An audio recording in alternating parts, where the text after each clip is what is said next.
Esse é o quarto vídeo da série Fisiologia Cardiovascular. Bom, falando sobre o controle autonômico da frequência cardíaca, é importante nós lembrarmos que a frequência cardíaca está relacionada a um controle antagônico das duas vias eferentes no sistema nervoso periférico, das duas vias eferentes autonômicas, simpática e parasimpática. Então, relembrando, o centro de controle cardiovascular se localiza no bulbo e assim nós temos os neurônios simpáticos que secretam a noradrenalina e os parasimpáticos que secretam a acetilcolina. Vamos focar inicialmente na acetilcolina para compreender o que acontece no estímulo parasimpático. Então, o neurônio parasimpático libera acetilcolina nos receptores muscarínicos das células autoexcitáveis, ou seja, daquelas células marca-passos. Então, quando na célula marca-passo a acetilcolina se liga ao receptor muscarínico, vai promover diversos efeitos intracelulares na resposta tecidual, promovendo o aumento do efluxo de potássio e diminuindo o influxo de cálcio. Nesse contexto, as células se hiperpolarizam e diminuem a taxa de despolarização. Consequentemente, qual é a resposta tecidual? Diminuição da frequência cardíaca.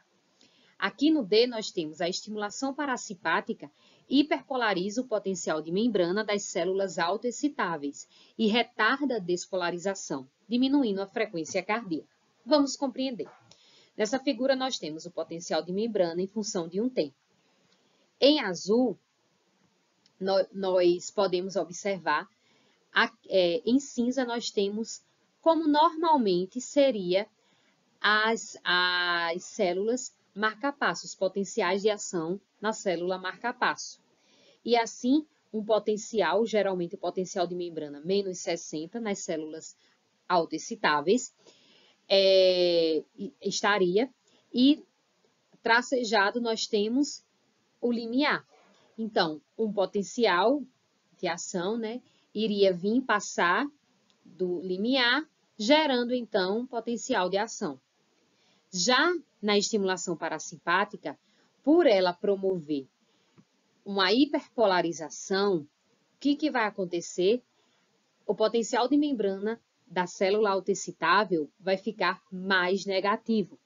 Nesse contexto, a despolarização se torna mais lenta e assim diminui a frequência cardíaca, a frequência de potenciais de ação. Agora vamos compreender o controle simpático. No controle simpático, o neurônio simpático libera noradrenalina. A noradrenalina se liga nos seus receptores beta-1 presentes nas mesmas células autoexcitáveis. Ou seja, a célula autoexcitável ela vai ter tanto receptor muscarínico como receptor adrenérgico beta-1. Quando a noradrenalina se liga ao seu receptor, vai ocorrer a resposta tecidual em detrimento ao aumento do influxo de sódio e cálcio, aumentando a velocidade de despolarização e aumentando a frequência cardíaca. Por isso que temos um controle antagônico. Em E, nós temos aqui a estimulação simpática e a adrenalina despolarizam as células autoexcitáveis e aceleram o potencial marca-passo, aumentando a frequência cardíaca. Mais uma vez, nós temos o potencial de membrana em função de um tempo. Em cinza, nós temos o potencial de ação normal e em vermelho, o potencial simpático, a estimulação simpática. E aí, se nós observarmos, vai tornar mais positivo ou menos negativo o potencial de membrana e, consequentemente, influenciando na despolarização mais rápida das células autoexcitáveis. Bom, então, a adrenalina e a noradrenalina, elas se ligam aos seus receptores beta-1, que ativam o sistema de segundo mensageiro do AMP cíclico, fosforilando algumas proteínas. Por exemplo, fosforilam canais de cálcio dependentes de voltagem, promovendo um aumento no tempo de abertura desses canais. Consequentemente, vai levar ao aumento na entrada de cálcio a partir do líquido extracelular. Isso tudo na célula autoexcitável. Também fosforilam proteínas chamadas de fosfolâmina, que essas proteínas atuam aumentando a atividade da bomba, né, do cálcio ATPase no retículo sarcoplasmático. Esse aumento de cálcio da cálcio ATPase no retículo sarcoplasmático está envolvido no quê? No aumento do armazenamento de cálcio no retículo sarcoplasmático e, consequentemente, vai estar associado ao aumento do cálcio liberado, né, pelo retículo sarcoplasmático. Dessa forma, nós temos uma maior força de contração.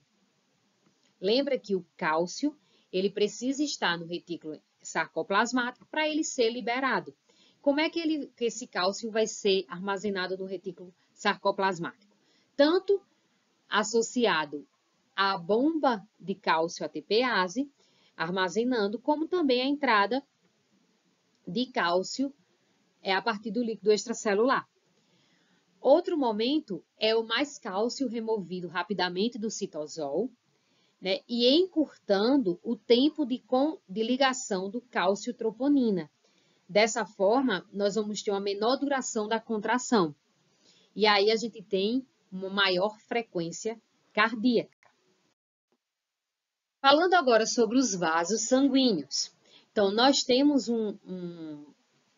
diversos vasos sanguíneos relacionados que atuam buscando o contato com o coração. Então, na fisiologia, nós separamos didaticamente o coração como sendo duas bombas, o coração esquerdo e o coração direito.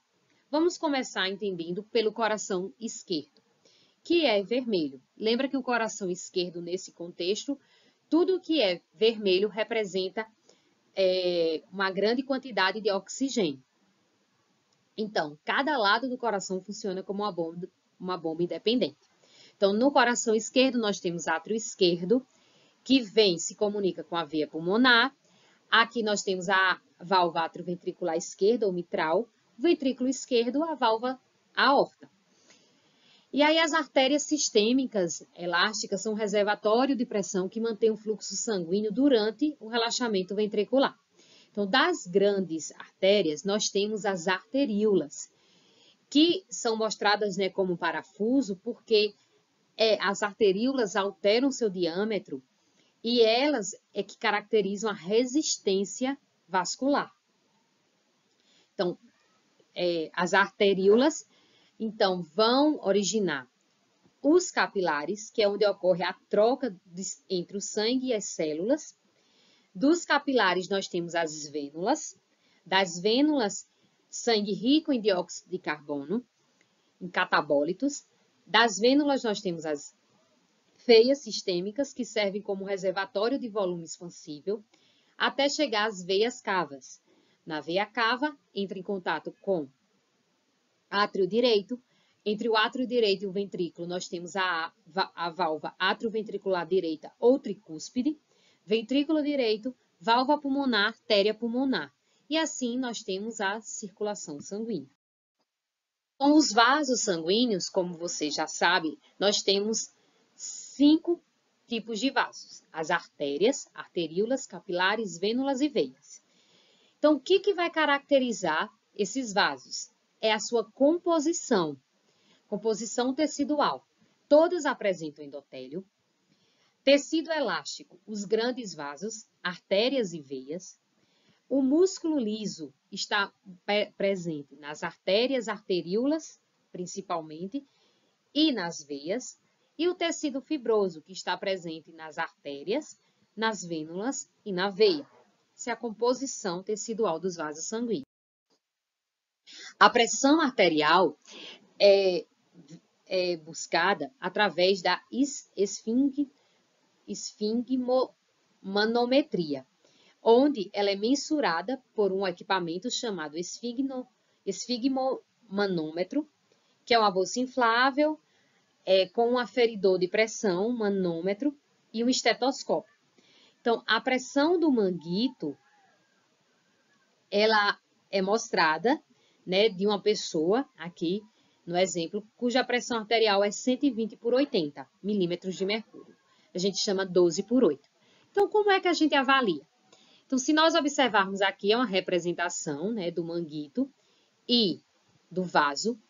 E então, nesse manguito, nós temos que gerar uma pressão maior que a pressão fisiológica. Então, essa pressão deve ser maior que 120 milímetros de mercúrio. Quando o manguito é inflado, até interromper o fluxo sanguíneo arterial, nenhum som pode ser escutado pelo estetoscópio colocado sobre a artéria braquial distal do manguito. Então, a partir do momento que você tem uma pressão determinada que é maior, que gera, então, interrompe o fluxo sanguíneo, o som, nós temos pressão de 120 miligramas aqui no exemplo. Então, a partir do momento que a gente tem, nós vamos liberar aos poucos essa pressão. E aí nós vamos observar os sons de Korotov, que são gerados pelo fluxo sanguíneo pulsátil na artéria comprimida. Então, quando o fluxo sanguíneo se torna silencioso, né, e a artéria não está mais comprimida, nós temos então aqui a pressão, né, no manguito de menos de 80 milímetros por mercúrio. E então a gente fala que nós temos a pressão de 120 por 80. Então, a pressão arterial, ela está relacionada tanto ao débito cardíaco, ou seja, pressão vinda do ventrículo esquerdo, relacionado à resistência vascular. E quais são os fatores que influenciam a pressão arterial média? Então, a pressão arterial média, ela é determinada por o volume sanguíneo. Esse volume sanguíneo está relacionado à ingestão de líquido e à perda de líquido, onde essa perda de líquido pode ser passiva, por exemplo, processos hemorrágicos, ou regulada pelos rins. Ainda nós temos a efetividade do coração como bomba, que é o débito cardíaco, que é determinado pelo débito cardíaco e volume sistólico. Também temos a resistência do sistema ao fluxo sanguíneo, que vai ser determinado principalmente pelo diâmetro das arteríolas, e nós temos a distribuição relativa do sangue entre vasos sanguíneos arteriais e venosos, ou seja, diâmetro das veias.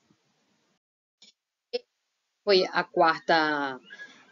o quarto vídeo dessa série Fisiologia Cardiovascular.